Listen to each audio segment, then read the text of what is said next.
Hello बच्चे, how are you? I hope all of you must be very good. चलिए आइए बेटा, आज शुरू करते हैं हम नया subject audit. It is a very easy, very simple subject, आपकी प्रैक्टिकल लाइफ से ही रिलेटेड है। बस हाँ, कहीं कहीं कुछ टेक्निकल टर्म्स आएंगी जिनको हम साथ साथ समझते जाएंगे। आइए बेटा देखते हैं, आपके कोर्स में ऑडिट एक 100 मार्क्स का सब्जेक्ट दिया हुआ है, where audit is a Latin term. Audit एक लैटिन लैंग्वेज की टर्म है और लैटिन की टर्म हम बहुत सारी एज इट इज इंडिया में यूज करते हैं, because Latin is the language in which law was made for the first time. पूरी दुनिया में अक्रॉस द ग्लोब लॉ पहली बार लैटिन लैंग्वेज में बना। That is the reason Latin की बहुत सारी टर्मिनोलॉजी हम आज भी अपने लॉ में एज इट इज यूज करते हैं। और ऑडिट भी वही की एक टर्म है जिसका लिटरल मीनिंग है टू एग्जामिन, किसी को चेक करना। अब ये चेकिंग तो आप डेली बेसिस पे करते हो, कोई काम सही कर रहा है या नहीं। आपके घर पे मेड है, ममा चेक करती है, ममा एग्जामिन करती है वो अपना काम ढंग से कर रही है या नहीं, कोई चोरी चकारी तो नहीं कर रही, घर का सामान तो नहीं उठा रही, उसको जो काम दिया है उसमें वो लापरवाही तो नहीं कर रही। आप लोग डेली एग्जामिनेशन करते हो अपने फ्रेंड्स के ऊपर, ओ भाई तूने कितना पढ़ा, मैंने तो अभी तक इतना ही पढ़ा। आप अपनी गर्लफ्रेंड्स पे चेकअप रखते हो एंड अदर थिंग्स। तो सर डेली बेसिस पे हम ये एग्जामिनेशन करते ही करते हैं। इसको अब हम थोड़ा लीगल लैंग्वेज में समझेंगे, हम डेली लाइफ से कनेक्ट करके समझेंगे तो हमें बात बहुत जल्दी समझ में आएगी। Audit which means to examine is 100 marks subject जो आपके कोर्स में 4 पार्ट में डेलीगेट किया गया है। आपको 4 पार्ट में क्लासिफाई करना है। Basically the first part is company audit, जहां पे किसी सेपरेट लीगल एंटिटी यानी कंपनी का ऑडिट कैसे, कब, किसको, कहां कैसे कैसे करना है, ये सारी बातें बताई गई हैं। और इस कंपनी ऑडिट में हमें पूरा का पूरा कंपनीज एक्ट पढ़ना है 2013 का। तो बहुत से लोग जो लॉ पढ़ रहे हैं वो इस बात को कनेक्ट कर पाएंगे, बिकॉज वहां के भी काफी कॉमन प्रोविजंस आपको यहाँ पे देखने को मिलेंगे। कंपनी ऑडिट बेसिकली 20 to 25% की वेटेज रखता है, जहां पे in general case study form में क्वेश्चंस आते हैं। केस स्टडीज का मतलब होता है कि उन्होंने एग्जामिनर आपको कुछ पर्टिकुलर सिचुएशंस बना के दे देता है और आपकी इवैल्यूएशन जानना चाहता है कि एज एन ऑडिटर आप बताइए कौन सा सेक्शन, कौन सा लॉ इस सिचुएशन पे पर्टिकुलरली अप्लाई होगा, और उसके अकॉर्डिंगली वो आपसे आंसर एक्सपेक्ट करता है। कंपनी ऑडिट में बहुत सारी बेसिक बातें आएंगी। ऑडिटर कौन होगा, उसकी पावर एंड ड्यूटीज क्या क्या होंगी, कंपनी एक्ट में क्या क्या ऑडिट होने जरूरी है, कंपनी अकाउंट्स का ऑडिट कैसे होगा, and some provisions of schedule 3। Second part होगा आपका बेसिक कंसेप्ट ऑफ ऑडिट, जिसके अंदर फर्दर हमें 2 पार्ट मिलेंगे। एक पार्ट में तो हम बेसिक्स देखेंगे, जिसमें नेचर ऑफ ऑडिटिंग होगा, बेसिक्स होंगे, audit preparation, internal control, CIS audit and so on. And second part में कुछ ऑडिटिंग की प्रोनाउंसमेंट्स होंगे। ऑडिट प्रोनाउंसमेंट्स में बेसिकली बेटा हमारा जो इंस्टीट्यूट है, ICAI institute of chartered accountants of India, इन्होंने कुछ स्टैंडर्ड्स इशू किए हैं। बेसिकली ICAI 2 तरीके के स्टैंडर्ड्स देता है। वन इज अकाउंटिंग स्टैंडर्ड, जिनको आप AS कहते हैं, and another one is AS's standards of auditing. AS में इंस्टीट्यूट हमें गाइडलाइंस देता है कि किसी भी बुक्स में अकाउंटेंसी कैसे तैयार की जाती है, कैसे बुक्स प्रिपेयर की जाती है, क्या क्या आइटम्स की क्या क्या ट्रीटमेंट रहती है। और स्टैंडर्ड्स ऑफ ऑडिटिंग में वो ऑडिटर को इंस्ट्रक्शन देता है कि जो भी बुक्स बनी है उनको आपको कैसे एग्जामिन करना है। इनको हम ICAI प्रोनाउंसमेंट्स कहते हैं, जिसमें 2 पार्ट आपको दिखेंगे, स्टैंडर्ड्स ऑफ ऑडिटिंग के and guidance notes of auditing. But अगर प्रैक्टिकली स्पीकिंग में कहूं तो बेसिक कंसेप्ट्स आपके चाहे 40 नंबर का बेसिक्स हो या 15 से 20 नंबर के प्रोनाउंसमेंट्स हो, इन दोनों में ही एसेज कवर है। हम आगे चल के ओवर द पीरियड देखेंगे कि नेचर में, बेसिक्स में, इंटरनल कंट्रोल में, इन सब में स्टैंडर्ड्स ऑफ ऑडिटिंग का रोल आएगा, and we'll try to learn them all accordingly, because it is a highly scoring subject. ठीक है, तो यहाँ पे सेकेंड पार्ट अगर मैं इसको कहती हूँ तो यहाँ सेकेंड पार्ट पे हमें एसेज देखने को मिलेंगे, standards of auditing. And third, या अकॉर्डिंगली हम इसको सेकेंड, इसको थर्ड एंड इसको फोर्थ कहें, तो फोर्थ एलिमेंट होगा हमारा ऑडिट पॉइंटिंग का, जहां पे हमें टू द पॉइंट कुछ इंस्ट्रक्शंस, कुछ गाइडलाइंस, कुछ चेकलिस्ट को फॉलो करना होगा जो इंस्टीट्यूट हमें बताएगा, जिसमें पहला पार्ट होगा वाउचिंग एंड वेरिफिकेशन का, जिनमें खर्चों को, बैलेंस शीट के आइटम्स को कैसे वेरीफाई करना है हम उसके प्रोसेस को देखेंगे।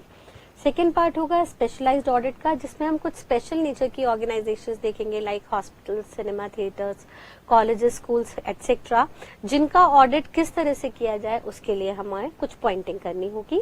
And third element will be government audit, जहां पे हमें गवर्नमेंट बुक्स, गवर्नमेंट अकाउंट्स को ऑडिट करने का तरीका बताया जाएगा। ये जो ऑडिट पॉइंटिंग्स होंगे that will have an weightage of approximately 20 marks. तो ऑन एन एवरेज 20 मार्क्स आपका company audit, 20 marks audit pointing, 40 to 60 marks आपका स्टैंडर्ड्स ऑन ऑडिटिंग होगा, जो हमारा सबसे ज्यादा टाइम लेगा।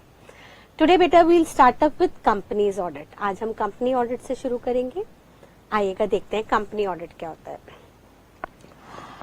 कंपनी का मतलब क्या होता है, आप मुझे सिंपली ये सोच के बताइएगा। आप लोग ऑलरेडी 11th-12th से जिन्होंने स्पेशली कॉमर्स में पढ़ा है, उन्होंने बिजनेस स्टडीज में कंपनी का मीनिंग जरूर पढ़ा होगा। कंपनी एक सेपरेट लीगल एंटिटी होती है। सेपरेट लीगल एंटिटी का मतलब क्या है? सर, ये एक ऐसी ऑर्गेनाइजेशन है जिसका लॉ की निगाह में अपना एक अलग अस्तित्व है। आपने लॉ में पढ़ा होगा कि कुछ लोग जिनके दिमाग में आइडिया आता है कंपनी फॉर्म करने का, उन्हें प्रमोटर्स कहा जाता है, और वो कुछ फॉर्मल लीगैलिटीज, डॉक्यूमेंटेशंस, फीस वगैरह देके एक पर्टिकुलर बॉडी को रजिस्ट्रार ऑफ कंपनीज के पास ले जाके रजिस्टर कराते हैं। And the moment company gets registered, उसकी इनकॉर्पोरेशन हो जाती है, तो कंपनी अपने अस्तित्व में, अपने एग्जिस्टेंस में आ जाती है। और एक बार कंपनी फॉर्म हो जाती है तो वो सेपरेट लीगल एंटिटी है, यानी उसमें कोई भी पैसा डाले, उसको कोई भी मैनेज करे, जिसने पैसा डाला वो रहे ना रहे, जो मैनेज कर रहा है वो रहे ना रहे, कंपनी अपनी जिंदगी भर चलती रहती है परपेचुअल सक्सेशन में, जब तक उसको डिसॉल्व या वाइंड अप ना किया जाए। ठीक है, अब कंपनी के बेसिक फीचर्स क्या होते हैं? सर, कुछ लोग होते हैं जो इकट्ठा होते हैं। मान लीजिए मैं, मेरी सिस्टर और मेरी एक फ्रेंड, हम 3 लोग मिलके एक कंपनी फॉर्म करना चाहते हैं। तो हम 3 जिनको आइडिया आया एजुकेशनल कंपनी फॉर्म करने का, हम लोग जब तक कंपनी नहीं बनी तब तक हम रहे प्रमोटर्स, और फिर जो भी लीगैलिटीज थी उसको पूरा करके हमने कंपनी को फॉर्म कर दिया। अब ये जो कंपनी फॉर्म हुई, इसमें जो भी पैसा है, फंड रेजिंग या जिसको हम कैपिटल कहते हैं, ये सारा फंड रेजिंग का काम होता है शेयर होल्डर्स का। और शेयर होल्डर्स कोई भी हो सकते हैं। सर, हम प्रमोटर थे, हम ही ने पैसा डाला तो हम शेयर होल्डर भी बन गए। और ये कंपनी पब्लिक में भी तब्दील हो सकती है, यानी हम आम जनता से भी पैसा मांग सकते हैं on fulfilment of certain obligations. हम आगे चल के देखेंगे कंपनी एक्ट में कुछ गाइडलाइंस हैं, कुछ सेबी की गाइडलाइंस हैं, जिनके तहत हम कंपनी को स्टॉक एक्सचेंज में रजिस्टर करा के आम जनता से भी पैसा रेज करवा सकते हैं। तो this share holder can be anyone, but उसका मेन काम होता है कंपनी में कंट्रीब्यूट करना, सो दैट कल को कंपनी उस पैसे से कुछ प्रॉफिट कमाएगी तो वो प्रॉफिट का हिस्सा शेयर होल्डर्स को वापस दिया जाता है। ठीक है बेटा, अब जनरली मान लेते हैं share holders could be large in numbers, इनकी संख्या ज्यादा है, लेट्स से 20, 30, 40, 50, 100, 200, कितने भी नंबर के हो सकते हैं। और इन सबको अगर कह दिया जाए कि आप कंपनी को मैनेज करो तो बहुत ही कॉम्प्लिकेशन का काम है। क्यों कॉम्प्लिकेशन का काम है? आपने कभी घर पे देखा होगा कि मम्मी और पापा को भी एक डिसीजन लेना पड़ता है तो दोनों में पहले आधा घंटा आर्ग्यूमेंट होता है, बहस होती है, यानी आसानी से 2 लोगों को एक बात पे राजी कराने में बहुत टाइम लगता है, बिकॉज हर इंसान का सोचने का तरीका अलग होता है। अब मान लीजिए हमारी कंपनी में 100 शेयर होल्डर हैं, 100 लोगों ने पैसा कंट्रीब्यूट किया, तो अब उन 100 के 100 लोगों को हम कह दें कि आप इस कंपनी को मैनेज करो, तो भाई साहब हर दूसरे दिन झगड़ा हुआ पड़ा रहेगा। क्योंकि 100 लोग जब एक बंदे से पूछा जाएगा तो हो सकता है एक बंदा एक पर्टिकुलर डिसीजन के लिए राजी हो जाए, दूसरा ना हो। मान लीजिए हम लोगों की कंपनी फॉर्म हो गई, आप हम हमारे फ्रेंड्स मिलके एक कंपनी फॉर्म करते हैं। अब कल को हमें एक पीएन को अपॉइंट करना है, एक चौकीदार को अपॉइंट करना है, तो चौकीदार को अपॉइंट करने के लिए क्या सब 100 लोगों से पूछे कि इसे अपॉइंट करे ना करे? तो सर ये तो बड़ा टीडियस टास्क हो जाएगा, बहुत टेक्निकल हो जाएगा, यहाँ तो बेसिक कामों पे इतना टाइम लग जाएगा, कंपनी अपना काम कैसे देखेगी? तो लॉ मेकर ने कहा शेयर होल्डर्स को कि भाई साहब अब इस कंपनी को मैनेज करने के लिए एक अलग से टीम तैयार करो। वो टीम में आप ही लोग हो सकते हो, हम ये नहीं कह रहे बाहर से कोई तीसरा बंदा लेके आओ, लेकिन हम ये कह रहे हैं कि कुछ सेलेक्टिव लोगों को चुन लो जो इस कंपनी के मैनेजमेंट की जिम्मेदारी उठाए। तो अब शेयर होल्डर्स को बोल दिया गया कि आप कुछ लोगों को चुनिए, आप कुछ लोगों को अपॉइंट कीजिए एज डायरेक्टर्स। 2, 3, 4, 5 जितने भी लोग हैं आप उनको चुन सकते हैं, और उन सब डायरेक्टर्स को कलेक्टिवली अब से हम नाम देंगे बोर्ड ऑफ डायरेक्टर्स। ये डायरेक्टर्स किस में से चुने जाएंगे?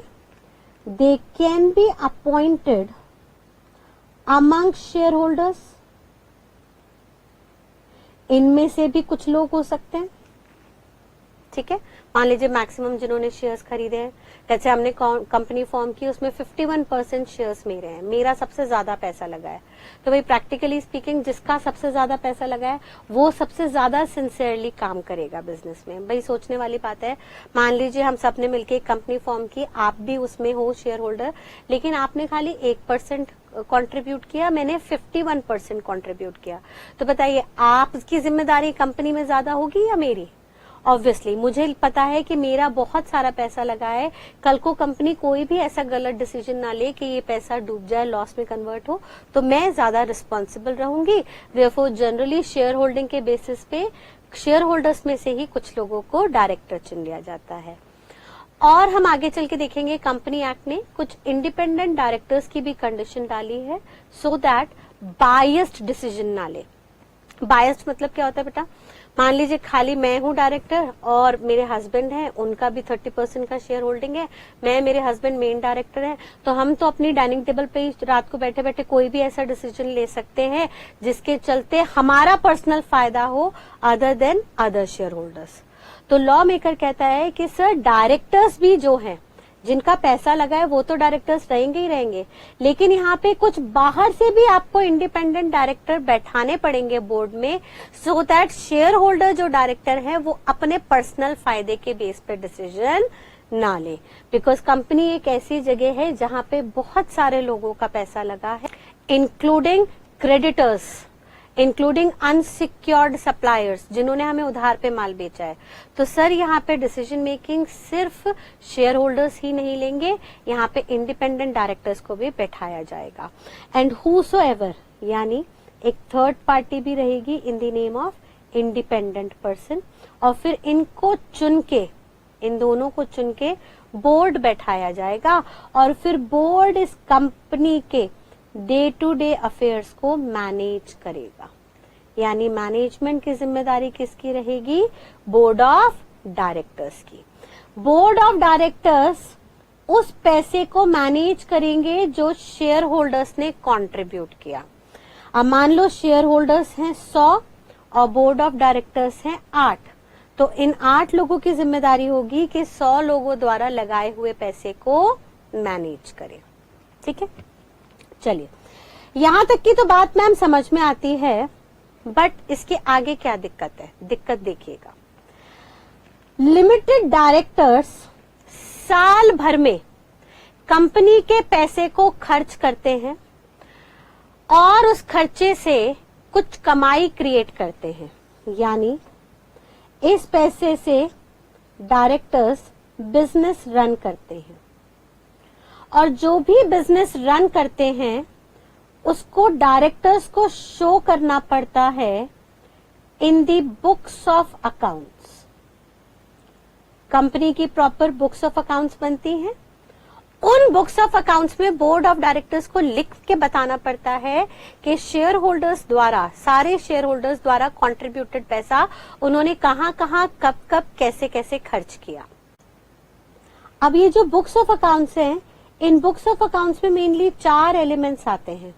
One is profit and loss account, जिसमें आप रेवेन्यू नेचर के खर्चे और कमाई लिखते हो। Another one is balance sheet, जिसमें कैपिटलाइज्ड एसेट्स एंड लायबिलिटीज आते हैं। Third one is notes to accounts, accounts के नीचे आप कुछ नोट्स देते हैं कंटिंजेंट लायबिलिटीज एंड ऑल के। And last one is cash flow statement, जिसमें आप कैश का फ्लो बताते हैं, इनफ्लो आउटफ्लो कितना आया। शेयर होल्डर्स को डायरेक्टर्स ये 4 डॉक्यूमेंट्स बना के डिपॉजिट करते हैं और शेयर होल्डर्स को कहते हैं कि सर जो भी साल भर का खर्चा था वो इसमें लिखा हुआ है। अब शेयर होल्डर्स क्या डायरेक्टर्स द्वारा लिखी हुई बात को आंख बंद करके विश्वास कर ले? सब प्रैक्टिकली तो पॉसिबल नहीं है, क्योंकि डायरेक्टर्स कुछ चुनिंदा है। हो सकता है उन्होंने किताबों में कुछ घपला किया हो सकता है 10,000 का खर्चा हुआ हो, प्रॉफिट एंड लॉस में उन्होंने 25,000 का खर्चा दिखा दिया हो, जिसके चलते 15,000 कम प्रॉफिट दिखा और वो 15,000 रुपए डायरेक्टर ने अपने आप आपस में बांट लिए हो। तो sir there could be probability, ये प्रोबेबिलिटी हो सकती है कि बुक्स में जो भी ट्रांजैक्शंस लिखी हैं वो शायद इतनी एक्यूरेट ना हो जितनी होनी चाहिए। तो कंपनी लॉ शेयर होल्डर्स को, जिनका पैसा लगा है, उनको पावर देता है कि भाई साहब आप एक ऐसा बंदा चुन के लाइए जिस पे आपको भरोसा हो, और वो जो भी बंदा होगा उसको इतनी प्रोफेशनल क्वालिफिकेशन जरूर होनी चाहिए कि वो किताबों को प्रॉपरली एग्जामिन कर सके। यानी शेयर होल्डर्स को कहा कि अब आप अपॉइंट कीजिए एक थर्ड इंडिपेंडेंट पर्सन, एक थर्ड इंडिपेंडेंट पर्सन, एक ऐसा बंदा चुन के लाइए जो बिल्कुल इंडिपेंडेंट हो। इंडिपेंडेंट का मतलब क्या है? थर्ड और इंडिपेंडेंट ऑलमोस्ट एक ही बात कहना चाह रहा है। थर्ड का मतलब आपस में कुछ लेना देना नहीं होना चाहिए, इंडिपेंडेंट का मतलब कोई कनेक्शन नहीं, यानी he does not have any connection with, उसका कोई कनेक्शन नहीं होना चाहिए विद कंपनी, शेयर होल्डर्स और बोर्ड ऑफ डायरेक्टर्स। ठीक है। एंड दूसरी कंडीशन ये है कि he must be a professionally qualified person, वो प्रोफेशनली इतना क्वालिफाइड होना जरूरी है कि वो बुक्स ऑफ अकाउंट्स को प्रॉपरली देख सके। तो हम आगे चल के देखेंगे बुक्स ऑफ अकाउंट्स में प्रोफेशनल क्वालिफिकेशन सबसे ज्यादा कौन रखता है अच्छे से? सर चार्टर्ड अकाउंटेंट्स, हम लोग। तो उन्होंने कहा एक चार्टर्ड अकाउंटेंट होना चाहिए हु इज प्रैक्टिसिंग। अब प्रैक्टिसिंग चार्टर्ड अकाउंटेंट, ये प्रैक्टिसिंग कौन होता है? सर वो चार्टर्ड अकाउंटेंट जो डिग्री लेने के बाद, मेंबरशिप लेने के बाद खुद की सेल्फ प्रैक्टिस शुरू करता है after obtaining certificate of practice from institute of chartered accountants of India. यानी बेटा प्रैक्टिकली क्या होता है, जब हम सीए कंप्लीट करते हैं, सीए की डिग्री, तो हमारे पास 2 ऑप्शन होते हैं। या तो हम किसी ऑर्गेनाइजेशन के एम्प्लॉय बन सकते हैं, उनके लिए काम कर सकते हैं, या हम इंडिपेंडेंटली अपनी प्रैक्टिस शुरू कर सकते हैं जिसमें हम किसी के एम्प्लॉय नहीं हैं, हम खुद से अपनी क्लाइंटेल बनाते हैं और एक्सटर्नल बेसिस पे, आउटसोर्स बेसिस पे अपने क्लाइंट्स का काम करते हैं। तो उन्होंने कहा सर हमारी निगाह में वो ही इंडिपेंडेंट है जो सेल्फ प्रैक्टिस में है, क्योंकि अगर किसी ऑर्गेनाइजेशन का एम्प्लॉय है तो सर एम्प्लॉय तो हमेशा प्रेशर में रहता है। मान लीजिए मैं चार्टर्ड अकाउंटेंट आईसीआईसीआई बैंक को ज्वाइन करती हूँ और मैं बैंक में एम्प्लॉय हूँ, तो एज एन एम्प्लॉय अगर मैं बैंक की बुक्स चेक करने गई तो एम्प्लॉयर मेरे को बहुत इजीली मैनिपुलेट कर सकता है। कल को मान लीजिए ऑडिट के दौरान मुझे बुक्स में बहुत गड़बड़ दिखी, मैंने एम्प्लॉयर को कहा सर यहाँ पे तो 50 करोड़ का घपला है, तो एम्प्लॉयर मुझे कह देगा देखो नौकर हो, एम्प्लॉय हो, नौकर बन के रहो, कल को तुमने एक घपला ज्यादा हाईलाइट किया तो मैं तुम्हें नौकरी से निकाल दूंगा। तो सर भाई मुझे तो अपना घर चलाना है, मुझे तो अपनी नौकरी प्यारी है, तो फिर ऐसे केस में मैं गलतियां हाईलाइट नहीं करूंगी। तो लॉ मेकर ने कह दिया सर ये जो एम्प्लॉय है ना ये इंडिपेंडेंट कभी नहीं होता, ये हमेशा एम्प्लॉयर के प्रेशर में होता है, तो ऐसे बंदे को कभी भी आप ऑडिटर मत चुनना। यानी auditor should be an independent person, जिसके लिए कंडीशन इंस्टीट्यूट ने डाली that he must be having his certificate of practice. ठीक है, अब इस प्रैक्टिसिंग चार्टर्ड अकाउंटेंट को कहा कि जाइए और जाके इन बुक्स को एग्जामिन कीजिए, और एग्जामिन करने को हम क्या बोलते हैं? ऑडिट। ऑडिट कीजिए, और जो इन किताबों को ऑडिट कर रहा है उसे क्या नाम दे दिया गया? ऑडिटर। जो इन किताबों को ऑडिट करेगा उसे क्या नाम दे दिया गया? ऑडिटर। ठीक है, अब कंपनीज एक्ट 2013 ने कहा कि सर कंपनी तो हमेशा ही सेपरेट लीगल एंटिटी है और इसमें पैसा हमेशा ही शेयर होल्डर्स का लगा होगा और मैनेजमेंट हमेशा डायरेक्टर्स ही देख रहे होंगे। 3 अलग अलग लोग हैं, तो भाई साहब इस कंपनी का ना ऑडिट कंपल्सरीली करवा लेना।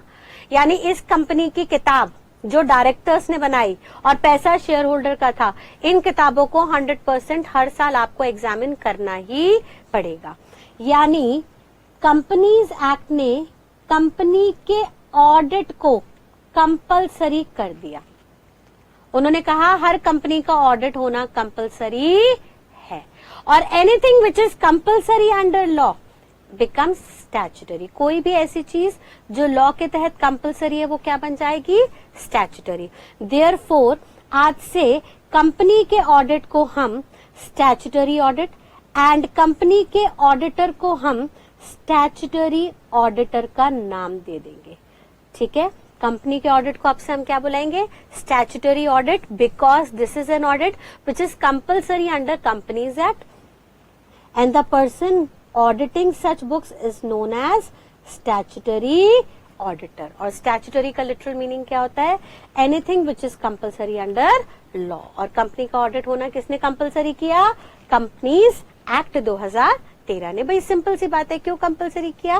क्योंकि यहाँ पे पैसा तो किसी और का लगा था और उसको देख कोई और रहा था, तो क्रॉस चेक होना बहुत जरूरी है कि जो भी किताबों में खर्चे चढ़े हैं वो सही तरह से चढ़े हैं या नहीं।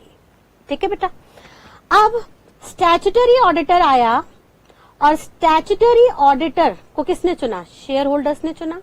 किसके लिए चुना? बोर्ड ऑफ डायरेक्टर्स द्वारा बनाई हुई बुक्स ऑफ अकाउंट्स को एग्जामिन करने के लिए चुना। जो बुक्स किसकी हैं? कंपनी की है। अब स्टैच्यूटरी ऑडिटर आएगा और क्या करेगा?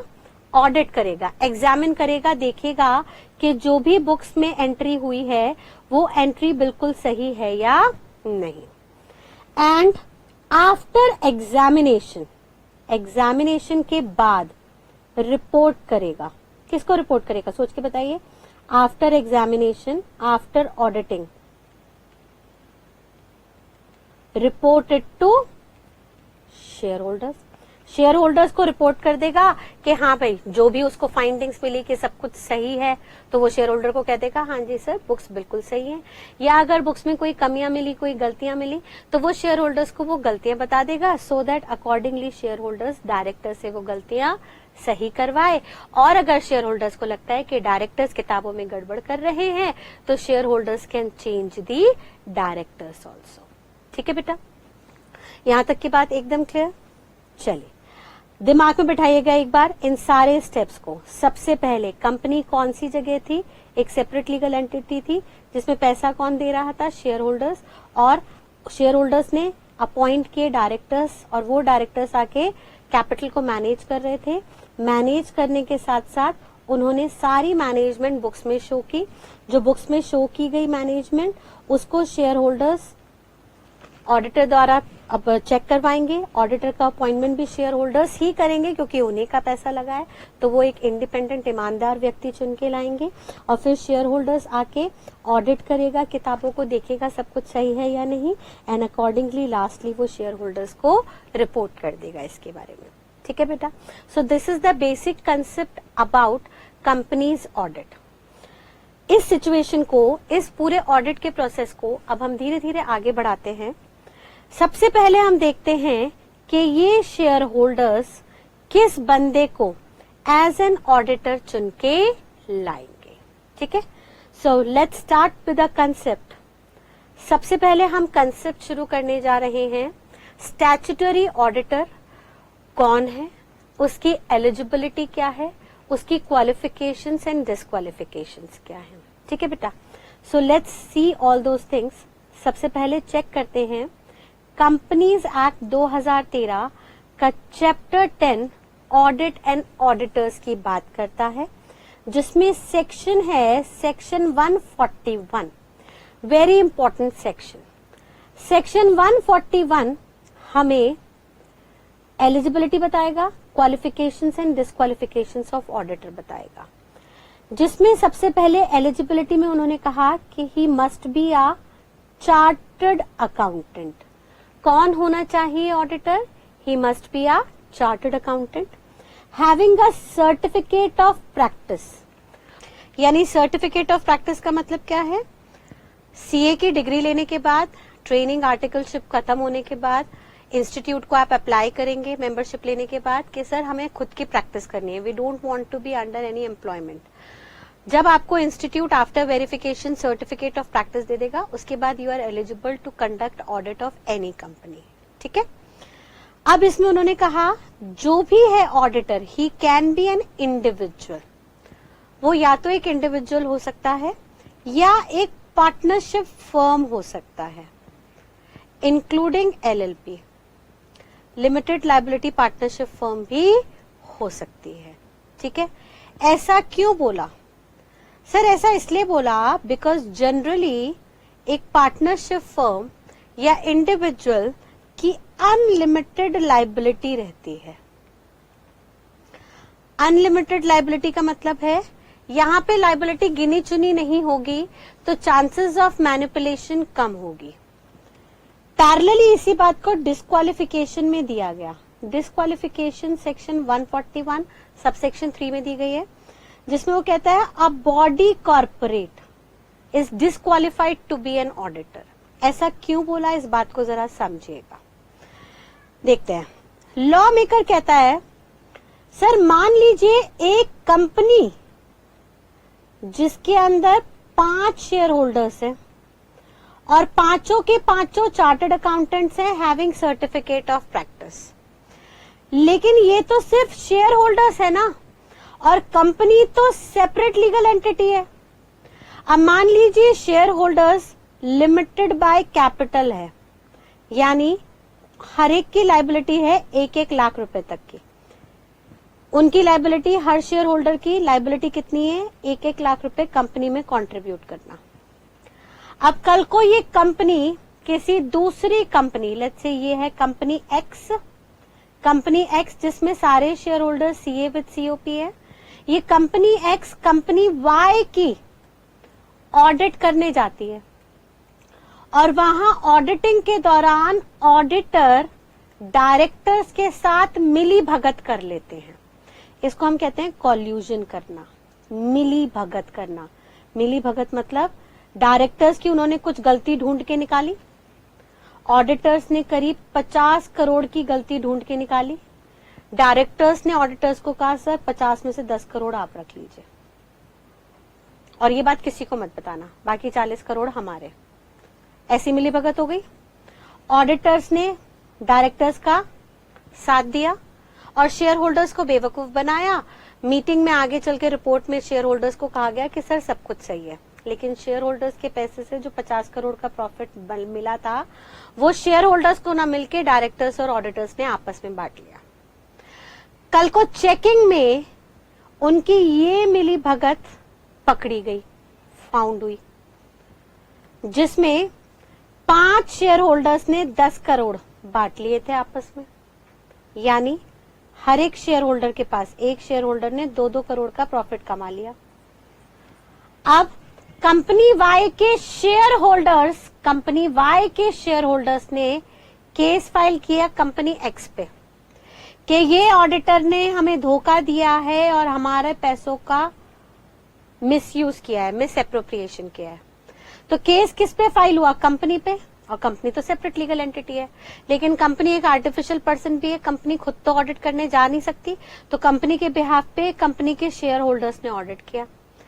कंपनी कहती है ठीक है सर 10 करोड़ की मेरे पे आपने लायबिलिटी डाली है, लेकिन मेरे पास तो खाली 5 लाख रुपए, क्योंकि 5 शेयर होल्डर हैं, हर एक को खाली 1-1 लाख रुपए देना है, यानी 5 लाख मेरे पास है, आप रख लो 5 लाख। अब कंपनी एक्स ने केस के बाद कंपनी वाई को 5 लाख दे दिए, क्योंकि उसके शेयर होल्डर्स, जो 5 शेयर होल्डर्स थे, उनकी 1-1 लाख की लिमिटेड लायबिलिटी थी। 1-1 लाख की लिमिटेड लायबिलिटी थी, शेयर होल्डर्स ने लायबिलिटी अपनी पूरी कर दी, ये फ्री हो गए। अब क्या कंपनी वाई के share holders in share holders पे केस फाइल कर सकते हैं? नहीं कर सकते, क्योंकि एग्रीमेंट में कौन है? ऑडिटर कंपनी है, और कंपनी सेपरेट लीगल एंटिटी है, उसमें शेयर होल्डर्स का कुछ लेना देना नहीं। तो सर लॉ मेकर ये बात भली बात ही जानता है कि अगर हमने ऑडिट किसी कंपनी से कराया बीइंग एन आर्टिफिशियल पर्सन, तो उसमें एक्चुअल डूअर जो एक्चुअल ऑडिटिंग कर रहा है और पेपर पे जो ऑडिटर है, ये दोनों अलग अलग है, और इसके चलते बहुत इजीली धोखेधड़ी हो सकते हैं। देयरफॉर कंपनीज एक्ट ने क्लैरिफाई कर दिया कि सर एक कंपनी का ऑडिट कभी भी कोई दूसरी कंपनी नहीं करेगी, बिकॉज वो तो एक आर्टिफिशियल पर्सन है, और आर्टिफिशियल पर्सन है तो खुद से चेकिंग करेगी नहीं, भेजेगी शेयर होल्डर्स को ही। तो जब आना इन्हीं को है चेकिंग के लिए, तो ये अपनी इंडिविजुअल कैपेसिटी में आ सकते हैं या कोई पार्टनरशिप फर्म बना के आ सकते हैं, सो दैट कल को अगर ऐसी कोई गड़बड़ पाई गई तो इन इंडिविजुअल पर्सन को या फर्म के पार्टनर को हम अनलिमिटेड स्केल तक लायबल कर सके, और जितने भी पैसों का उन्होंने मिस एप्रोप्रिएशन किया है उनसे वो पैसे निकलवा सके। तो मैम एलएलपी में तो लायबिलिटी लिमिटेड है, तो बेटा एलएलपी अमेंडेड पार्ट आया, और एलएलपी में उन्होंने साफ साफ कह दिया कि ऑल्दो एलएलपी के अंदर पार्टनर्स की लायबिलिटी लिमिटेड है, लेकिन अगर कोई पार्टनर गलती करते हुए पाया गया तो वेल को लिफ्ट कर दिया जाएगा फर्म की, और फिर वो particular partner shall be held personally liable for such default. तो बेसिकली इस डिफॉल्ट को, किसी भी तरीके के डिफॉल्ट के लिए पर्सनली अनलिमिटेड स्केल तक ऑडिटर को लायबल करने के लिए ये कंडीशन डाली गई। और एक बार जब ऑडिटर को पता लग जाए कि भाई साहब मेरे पास सीए की डिग्री बड़ी मुश्किल से आई थी, मैं प्रैक्टिस में हूँ, मैं खाली 2.5 करोड़ 2 करोड़ के लालच में अगर कोई गलती करता हूँ और कल को पकड़ा जाता हूँ, तो मुझे अपनी जेब से वो पैसा तो भरना ही पड़ेगा, साथ साथ इंस्टीट्यूट भी मेरी डिग्री छीन सकता है।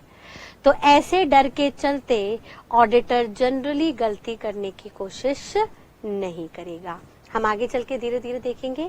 अभी तो हम खाली कंपनीज एक्ट के प्रोविजंस देख रहे हैं, और कंपनीज एक्ट के प्रोविजन में ये डिस्क्वालिफिकेशन दी गई है।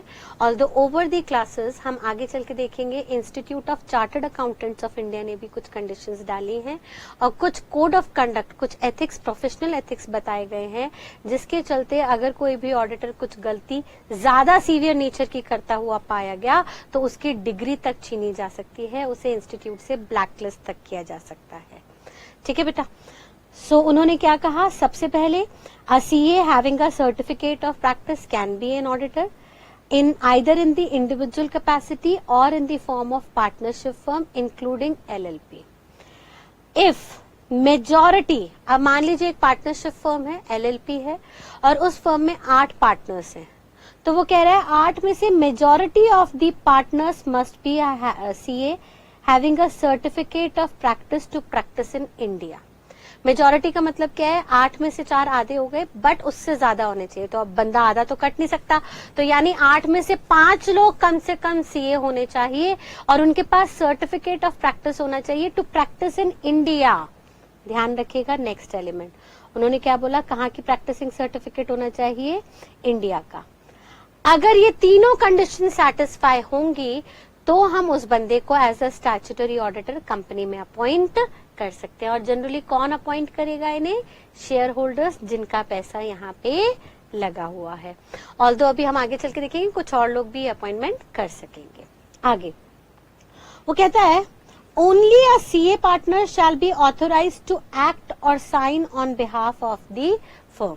मान लीजिए हमारी फर्म है, 8 पार्टनर्स है, 8 में से 5 पार्टनर्स चार्टर्ड अकाउंटेंट है हैविंग सर्टिफिकेट ऑफ प्रैक्टिस। तो वो कह रहा है कि वो जो 5 पार्टनर्स है जिनके पास सीए की डिग्री और सीओपी है, सिर्फ और सिर्फ वो ही ऑडिट करेंगे, और ऑडिट रिपोर्ट को साइन करने की भी रिस्पॉन्सिबिलिटी उन्हीं की होगी।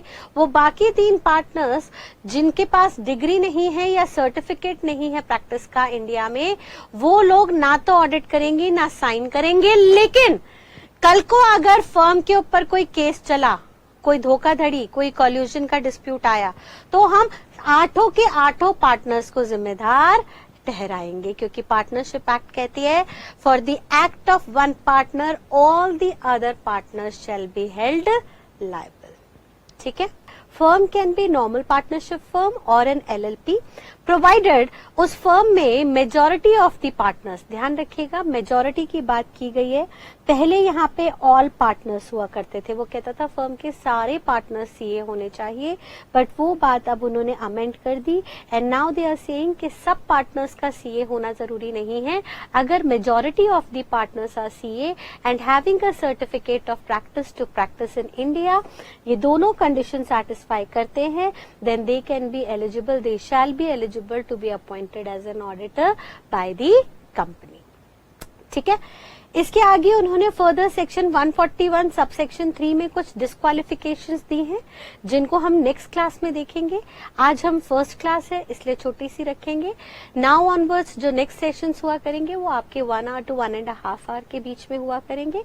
नेक्स्ट क्लास में बेटा हम कुछ डिस्क्वालिफिकेशंस देखेंगे कि कौन कौन लोग as a statutory auditor appoint नहीं होते। तो till next class, thank you and God bless you all, bye bye.